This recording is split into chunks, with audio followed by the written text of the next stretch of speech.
ఏమైందమ్మా? ఎందుకు ఒక్కదానివి ఇక్కడికి వచ్చి బాధపడుతున్నావు? ఏం చేయనక్క, దాని గురించి ఆలోచిస్తుంటే చాలా భయం వేస్తుంది. ఇంట్లో అమ్మకి ఎక్కడ తెలిసిపోతుందో, ఎక్కడ నా మీద బ్యాడ్ ఒపీనియన్ వస్తుందని భయం వేస్తుంది అక్క. అంటే నేను చెప్తాను అనుకుంటున్నావా?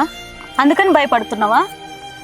నువ్వు చెప్తావని కాదు, ఎక్కడ నేను బాధపడ్డం చూసి డౌట్ వస్తుందా అనేసి ఇంట్లో నుంచి వచ్చి ఇక్కడ కూర్చున్నాను. అవన్నీ ఏం ఆలోచించకు నువ్వు. ఏం కాదు, జరిగిందేదో జరిగిపోయింది. ఇంకా అదే మనసులో పెట్టుకుంటే ఎలారా నువ్వు?